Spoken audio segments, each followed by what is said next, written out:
havia 3 sapos na beira de uma lagoa. 2 deles decidiram pular.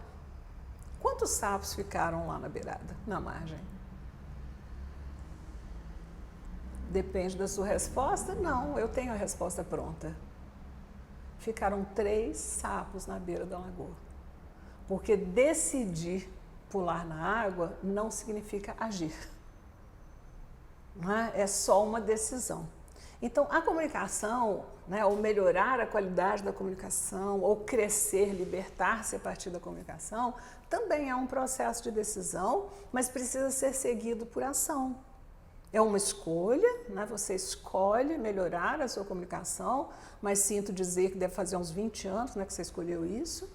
Né? É uma questão de decisão, e a palavra decisão, ela contém a palavra cisão, que é corte. Então, para uma decisão sem corte, você continua com os 2 pés em barcos diferentes, sem poder se mover. Né? Você não sabe se vai para a direita ou para a esquerda. Né? A decisão significa abrir mão de alguma coisa, fazer uma cisão com o que já era, fazer uma cisão com velhos hábitos, fazer uma cisão até com grupos de pessoas que nada te acrescentam, fazer uma cisão com programas, né? Eu estava lendo ontem sobre a falta de tempo, né? E aí o autor do artigo falava assim, não, você desperdiça tempo, não é que te falta tempo, né? Você desperdiça tempo. Então eu preciso fazer uma cisão com os meus hábitos, fazer uma cisão com aquilo que me impede de atingir o meu objetivo de melhoria nesse processo, né, de escrever melhor ou de me comunicar melhor.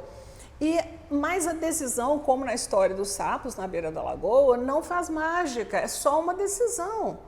E aí você também já pode ter chegado nesse passo, escolheu, decidiu, oba, vamos nessa, né? Mas você não determinou o tempo, você não determinou quando, você não determinou como, você não determinou com quem, né? Nada foi determinado e você fica aí acreditando em Coelhinho da Páscoa, né, Papai Noel, né, achando que no final do ano tudo vai ser diferente, né? Escolha, decisão e ação. O que faltou aos sapos na beira da lagoa foi pular na água, porque decidiram, eles decidiram. Então você precisa ter uma ação, né? Você precisa ter uma linha de ação, você precisa determinar isso. É uma escolha, é uma decisão, mas acima de tudo é atitude. A palavra atitude tem a raiz na ação, tá? A capacidade de agir, isso é atitude, né? Então, se a sua atitude, né, ainda que você esteja querendo melhorar e você não está conseguindo, eu vou te fazer uma pergunta que você pode depois responder para mim, né, que é o que te impede ou quais são as pontes que você precisa queimar. Né? A ponte é aquela segurança, né? Eu estou aqui, está muito ruim, né? Mas eu posso pular para o lado de lá, né? Então eu vou para aquela ponte de lá, atravesso a ponte, caio lá do outro lado, até que o do outro lado também fique desconfortável, aí eu pego a ponte e volto para cá de novo, né? E, na verdade, você precisa queimar essas pontes, porque se você queimá-las, você vai ter que dar um jeito onde você está, no aqui e no agora. O grande medo que a gente tem é de estar exposto, é de ser vulnerável. A vulnerabilidade talvez seja o maior medo que nós temos quando a gente tem que cortar essas pontes, destruir essas pontes, né? Ficar vulnerável. Mas aceitar a vulnerabilidade é um ato de coragem, faz parte do ser humano, todos somos vulneráveis, né? E faz parte, e isso não é demérito. Se você fez apesar da vulnerabilidade, você é o sujeito mais corajoso do mundo, porque você dorme com o inimigo é aquele que está na sua cabeça dizendo não vai dar certo. Quando você encara isso, né, você vai produzir os melhores textos, vai ter os melhores relacionamentos, né? E deixa eu te dizer, não é mágico, é um processo. Né? Cada dia mais eu vou acumulando novos recursos como pessoa, eu vou crescendo como pessoa, eu vou tendo aprendizados, eu aumento o meu conhecimento. E alguém essa semana me perguntou, falou, nossa, Melânia, mas já tem tanto tempo que eu tô nesse processo. Eu falei, processos de crescimento são para uma vida inteira. Você cresce na morte, porque você nunca morreu antes. né? Então você vai aprender.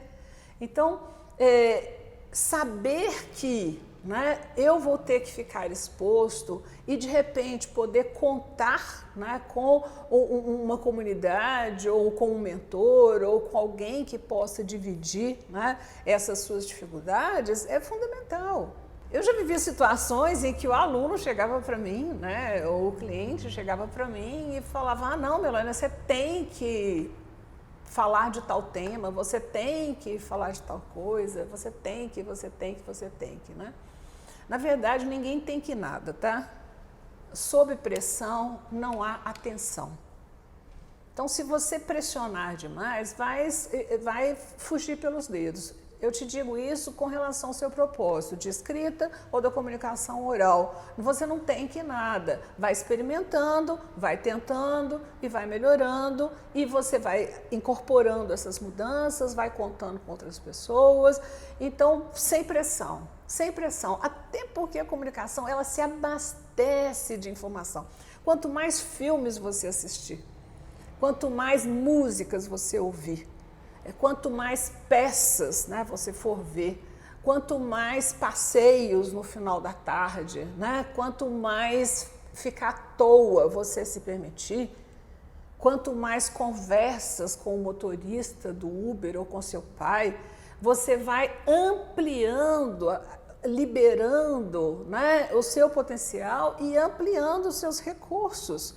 Então, tem um trabalho por trás disso, mas que é altamente compensador, né? Você não precisa se pressionar. Não conseguiu agora? Vai ler. Se você não conseguiu agora, vai conversar, vai prestar atenção, vai ouvir. Então, você ter informação e vivência é mais importante do que técnica.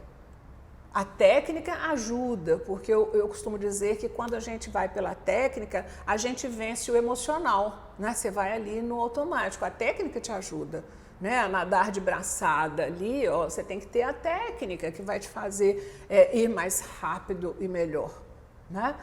Mas não é só a técnica, você tem que ter o tempo dentro da piscina, né? Você tem o tempo de ouvir o seu orientador ou mentor ou treinador, porque eu digo o seguinte: você me diz o que você quer, eu te falo como. Como tornar os nossos encontros mais saborosos, mais produtivos, né? Como trazer resultado para aquilo que você decidiu, né? Deixa comigo. Eu te falo como, né? Esse é o meu trabalho. E o como não vem pronto, eu vou ajustando, né, as suas características. Então, crescer exige escolha, exige decisão, mas exige fundamentalmente atitude.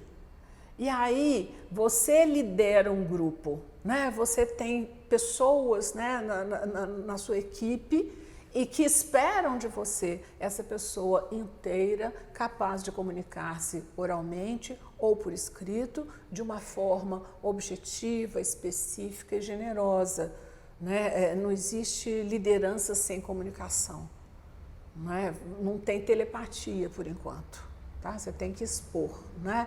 E aí, também na sua carreira, é importante, né, que você invista nesse crescimento. Rompa com algumas pontes, tome decisão, ouse e não tenha vergonha.